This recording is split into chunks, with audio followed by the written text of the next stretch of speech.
she ever left me. She didn't leave many, but the last one was just before the stroke. Her voice was shaky but clear.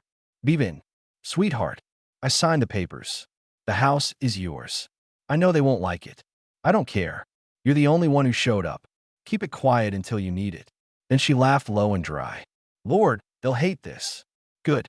There was also a scanned PDF of the quitclaim deed signed by June Hale, notarized, stamped, filed in my name, full ownership of the lake house in Knox County. The one Rachel redecorated last year without asking. The one my father still referred to as our family's legacy. I imagine they sat very still after that, because after all the bills, all the names, all the yellow sticky notes, all the voice recordings and screenshots of Rachel calling me a paycheck in a pantsuit. After all that, there was one last thing, a photo. It was old, faded, me and Grandma June on the porch swing at the lake house. I was maybe 13. She was holding my hand. On the back, she had written in shaky blue ink. She was the only one who remembered my birthday. Vivian deserves something that lasts. I wasn't there when they found that, but I hope for once they read it slowly because it was the only goodbye I left. And it wasn't for them. It was from her. He invited me like nothing had happened. No apology, no explanation, just a one-line text. Section 112G, game night. Let's talk. I read it 3 times before I put my phone down. He still thought this was about negotiation, but I said yes because by now he had the backpack and I knew he'd read what was inside, or at least skimmed it. The stadium was packed. You could smell metal, snow melt, and mustard. The kind of noise that doesn't come from the game, but from the people needing something to scream at. I found him easily. Gordon Hale, my father, sitting exactly where he said he'd be holding the black backpack on his lap like it was a trophy or a warning. He looked older than he did in my memory, more like a man defending a past he couldn't afford to have questioned. I sat down 2 seats away, not next to him, just close enough to make sure he knew I wasn't hiding. He didn't say hello, just grinned like he was the one giving me a second chance. His hand tapped the bag. He called it our little time bomb. Said it wouldn't hold up, that no one would believe some bills, a voice message from a dead woman, and a property deed she probably didn't mean to sign. He spoke low, sharp, too fast, like a man who knew the argument wasn't working, but still needed to say the words to feel taller. I watched him. His knuckles were white. The corner of his mouth twitched between bravado and something closer to panic. He kept trying to laugh, but nothing was funny. He told me I was cruel, that I'd embarrassed the family, that people saw the video, the backpack, the bills, the recording, and thought I was out for revenge. He said, Mom cried, that Rachel was losing sleep, that Ava had to face questions at school. And then finally, he asked me, what do you want? I turned slowly, looked at him, looked at the crowd. The noise around us was a blur. Popcorn sellers' fans yelling at refs' laughter that didn't belong to either of us. And I said nothing because he already knew the answer. He just didn't want to say it out loud. He wanted control, narrative, image. But the thing about paper, it doesn't lie like people do. I stood. He grabbed my sleeve. I shook him off. Not hard, just enough. I walked 1 row up, turned to face him. He flinched like I'd pulled a mic, but I didn't raise my voice. I didn't need to. My name is Vivian Hale, I said loud enough for the section to hear. And for 20 years, I paid for this family to function.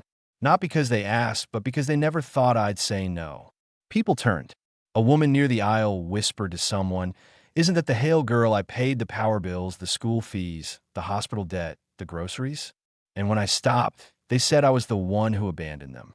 I held up the folder, the same one I packed that night before I disappeared. Light caught the seal of the deed. Someone behind me snapped a photo. This is the transfer deed to the Hale Lake house, signed by my grandmother 6 months before she died. She gave it to me because I was the only one who stayed when she couldn't walk anymore. My father tried to speak something about legacy, inheritance, misunderstanding, but I didn't let him finish. You always told me I was lucky you raised me, but the truth is you never did. I raised myself, and then I carried all of you. I stepped forward, dropped the folder at his feet. You don't have to like it, but you don't get to lie about it anymore. Then I walked up the stairs, past rows of silent strangers. I didn't run. I didn't look back. And for the first time in my life, I wasn't walking away from a fight. I was walking out of the roll they wrote for me and locking the door behind me. They didn't call that night, but by morning, my phone pulsed like a dying heart. 27 missed calls. Rachel, Mom, one from Ava. Then came the messages. First blame. Rachel said I'd humiliated the family, that Ava was crying, that the internet had no context. She said I weaponized the truth, as if that was worse than burying it. Then guilt. Mom's voicemail was soft. Too soft. The kind of tone she used when she wanted something, but didn't want to seem like she did. Vivian, please. This isn't who we are.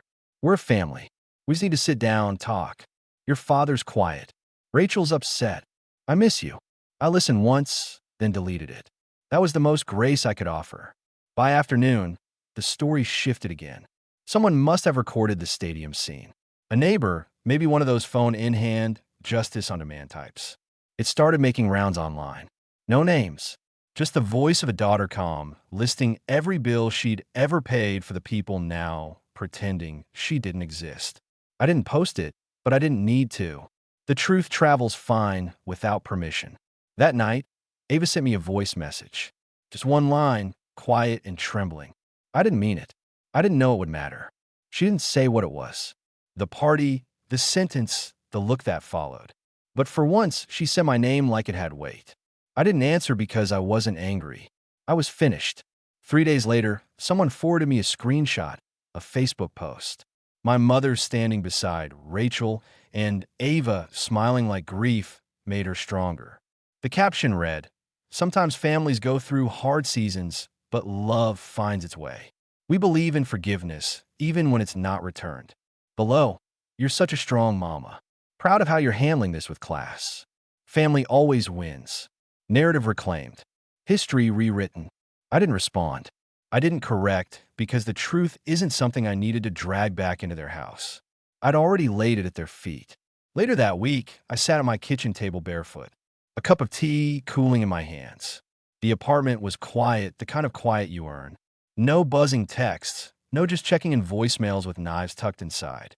Then one last message from my father. 5 words. "You'll regret this." "We won't." I let the screen dim on its own. Then I opened my settings, blocked his number, then Rachel's. Then Mom's.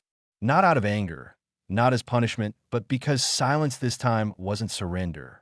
It was a decision, and I was finally the one making it. The lake house was smaller than I remembered. Paint peeling near the windows, gutters half detached, the porch swing long gone. But it was still here, still standing just like me. The deed had been recorded weeks ago, quietly, legally, permanently. The county clerk asked if I wanted to notify any family members. I shook my head. They'll know. Inside, the house smelled like dust and river wind. Grandma's old floral couch was still there, sun-bleached and stubborn. The upstairs bathroom had a slow leak.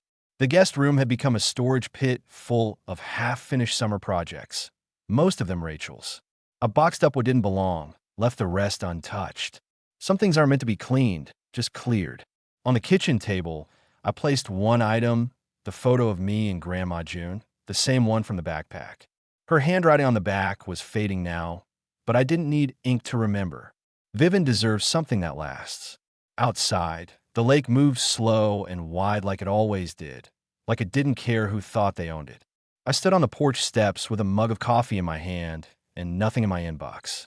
No calls, no requests, no emergencies, just the cold air, the wood under my feet, and the quiet. Not the kind of quiet that makes you feel small, the kind that lets you breathe deeper. I didn't post about the house.